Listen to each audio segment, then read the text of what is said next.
وَإِذَا سَأَلَكَ عِبَادِي عَنِّي فَإِنِّي قَرِيبٌ أُجِيبُ دَعْوَةَ الدَّاعِ إِذَا دَعَانِ فَلْيَسْتَجِیبُوا لِی وَلْیُؤْمِنُوا بِی لَعَلَّهُمْ یرشدون۔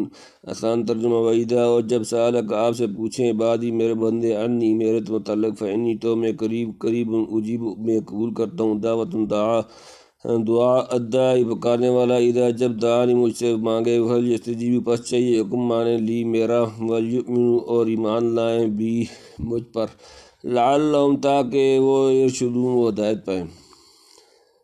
اور جب تجھ سے پوچھیں میرے بندے مجھ کو، سو میں تو قریب ہوں، قبول کرتا ہوں دعا مانگنے والے کی دعا کو۔ جب مجھ سے دعا مانگے تو چاہیے کہ وہ حکم مانے میرا اور یقین لائیں مجھ پر، تاکہ نیک راہ پر آئیں۔ شروع میں یہ حکم تھا کہ رمضان میں اول شب میں کھانے پینے عورتوں کے پاس جانے کی اجازت تھی، مگر سو رہنے کے بعد ان چیزوں کی ممانعت تھی۔ بعض لوگوں نے اس کے خلاف کیا اور سونے کے بعد عورتوں سے قربت کی، پھر آپ صلی اللہ علیہ وسلم سے آ کر عرض کیا اور اپنے قصور کے اقرار اور ندامت کا اظہار کیا اور توبہ کی نسبت آپ صلی اللہ علیہ وسلم سے سوال کیا، تو اس پر یہ آیت اتری کہ تمہاری قبول توبہ کی گئی ہے اور احکام خداوندی کی اطاعت کی تاکید فرما دی گئی ہے، حکم سابق منسوخ فرما کر آئندہ کو اجازت دے دی گئی ہے کہ تمام شب رمضان میں صبح صادق سے پہلے کھانا وغیرہ تم کو حلال ہے، جس کا ذکر اس کے بعد کی آیت میں آتا ہے۔ اور آیت سابقہ میں جو بندوں پر سہولت اور عنایت کا ذکر تھا، اس قرب و اجابت اور باہت سے اس کی بھی کوئی خوب تاکید ہو گئی، اور ایک تعلق کی وجہ سے یہ بھی ہے کہ پہلی آیت میں تکبیر اور اللہ کی بڑائی بیان کرنے کا حکم تھا۔ آپ صلی اللہ علیہ وسلم سے بعض نے پوچھا کہ ہمارا رب دور ہے تو ہم اس کو پکاریں یا نزدیک ہے تو آہستہ بات کریں؟ اس پر یہ آیت اتری، یعنی وہ قریب ہے، ہر ایک بات سنتا ہے، آہستہ ہو یا پکار کر، اور جن موقعوں میں پکار کر تکبیر کہنے کا حکم ہے وہ دوسری وجہ سے ہے، یہ نہیں کہ وہ آہستہ بات کو نہیں سنتا۔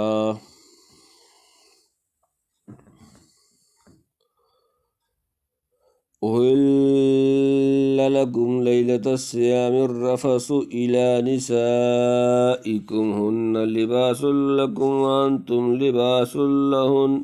عَلِمَ اللَّهُ أَنَّكُمْ كُنتُمْ تَخْتَانُونَ أَنفُسَكُمْ فَتَابَ عَلَيْكُمْ وَعَفَا عَنْكُمْ فَالْآنَ بَاشِرُوهُنَّ وَابْتَغُوا مَا كَتَبَ اللَّهُ لَكُمْ وَكُلُوا وَاشْرَبُوا حَتَّىٰ يَتَبَيَّنَ لَكُمُ الْخَيْطُ الْأَبْيَضُ مِنَ الْخَيْطِ الْأَسْوَدِ مِنَ الْفَجْرِ ثُمَّ أَتِمُّوا الصِّيَامَ إِلَى اللَّيْلِ وَلَا تُبَاشِرُوهُنَّ وَأَنْتُمْ عَاكِفُونَ فِي الْمَسَاجِدِ تِلْكَ حُدُودُ اللَّهِ فَلَا تَقْرَبُوهَا كَذَٰلِكَ يُبَيِّنُ اللَّهُ آيَاتِهِ لِلنَّاسِ لَعَلَّهُمْ يَتَّقُونَ۔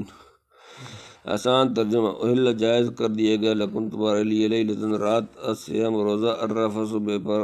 پردہ ہونا، الی طرف سے، نسائکم اپنی عورتوں سے بے پردہ ہونا، ہن وہ، لباس لکم تمہارے لیے، وانتم اور تم لباس لہن ان کے لیے، علیم جان لیا اللہ انکم کہ تم تھے، تختانون خیانت کرنے، خطے انفسکم اپنی تئیں، فتاب سو معاف کر دیا علیکم تم کو، وعفا اور درگزر کر کے کی انکم تم سے، فالآن پس اب، باشرون ان سے ملو، وابتغوا اور طلب کرو، ما کتب جو لکھ لیا اللہ لکم تمہارے لیے، وکلوا اور کھاؤ، واشربوا اور پیو، حتیٰ یہاں تک کہ تبین واضح ہو جائے، لکم تمہارے لیے، الخیط دھاری، الابیض سفید، من سے، الخیط دھاری، الاسود سیاہ، من سے، الفجر فجر، ثم پھر، اتموا پورا کرو، الصیام روزہ، الی تک، اللیل رات، ولا اور نہ، تباشرون ان سے ملو، وانتم جب کہ تم، عاکفون اعتکاف کرنے والے، فی المساجد مسجدوں میں، تلک یہ حدود حدیں ہیں اللہ، فلا بس نہ تقربوہا اس کے قریب جاؤ، کذالک اسی طرح، یبین واضح کرتا ہے اللہ آیاتی اپنے حکم، للناس لوگوں کے لیے، لعلہم تاکہ وہ، یتقون پرہیزگار ہو جائیں۔ حلال ہوا تم کو روزے کی رات میں بے حجاب ہونا اپنی عورتوں سے، وہ پوشاک ہیں تمہارے اور تم پوشاک ہو ان کے، اللہ کو معلوم ہے کہ تم خیانت کرتے تھے اپنی جانوں سے، سو معاف کیا تم کو اور درگزر کی تم سے، پھر ملو اپنی عورتوں سے اور طلب کرو اس کو جو لکھ دیا ہے اللہ نے تمہارے لیے اور کھاؤ اور پیو جب تک کہ صاف نظر آئے تم کو دہاری سفید صبح کی جدا دہاری سیاہ سے، پھر پورا کرو روزوں کو رات تک، اور نہ ملو عورتوں سے جب تک کہ تم اعتکاف کرو مسجدوں میں۔ یہ حدیں باندھی ہوئی ہیں اللہ کی، سو ان کے نزدیک نہ جاؤ۔ اسی طرح بیان فرماتا ہے اللہ اپنی آیتیں لوگوں کے واسطے تاکہ وہ بچتے رہیں۔ رمضان کی رات میں جو نیند کے بعد کھانا پینا عورت کے پاس جانا حرام تھا، اس میں بھی سہولت کر دی گئی۔ اب تمام رات میں جب چاہو عورتوں کے ساتھ اختلاط کرو۔ لباس اور پوشاک سے مراد غائط اتصال اختلاط ہے، یعنی جس طرح بدن سے کپڑے لگے ہو اور ملے ہوتے ہیں اس طرح مرد اور عورت آپس میں ملتے ہیں۔ اپنے نفس کے ساتھ خیانت کرنے کا مطلب یہ ہے کہ سونے کے بعد عورتوں کے پاس جا کر بوجہ مخالفت حکم الہی تم اپنے آپ کو گناہ گار بناتے ہو، جس سے تمہارے نفس مستحق عقاب ہوتے ہیں اور ان کے ثواب میں نقصان پڑتا ہے۔ سو اللہ تعالیٰ نے اپنے فضل سے تم کو معاف فرمایا اور آئندہ کو اجازت فرما دی، یعنی لوح محفوظ میں جو اولاد تمہارے لیے اللہ نے مقدر فرما دی ہے، عورتوں کی مباشرت سے وہ مطلوب ہونی چاہیے، میں شاہدرانی مقصود نہ ہو، اور اس میں عدل کی کراہت اور لواطت کی ممانعت کی طرف بھی اشارہ ہے، یعنی جیسے رات بھر میں مجامعت کی اجازت دی گئی، اسی طرح رمضان کی رات میں تم کو کھانے اور پینے کی بھی اجازت ہے۔ صبح صادق تک، یعنی طلوع صبح صادق سے رات تک روزہ کو پورا کرو۔ اس سے یہ بھی معلوم ہوا کہ کئی روزے متصل رکھنے اس طرح پر کہ رات کو بھی افطار کی نوبت نہ آئے مکروہ ہے،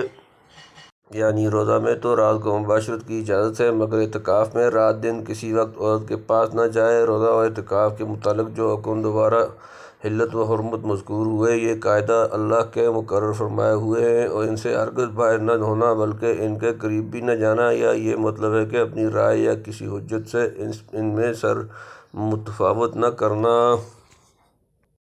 وَلَا تَأْكُلُوا أَمْوَالَكُمْ بَيْنَكُمْ بِالْبَاطِلِ وَتُدْلُوا بِهَا إِلَى الْحُكَّامِ لِتَأْكُلُوا فَرِيقًا مِّنْ أَمْوَالِ النَّاسِ بِالْإِثْمِ وَأَنْتُمْ تَعْلَمُونَ۔ آسان ترجمہ، ولا اور نہ تاکلوا کھاؤ، اموالکم اپنے مال، بینکم آپس میں، بالباطل ناحق، وتدلوا اور نہ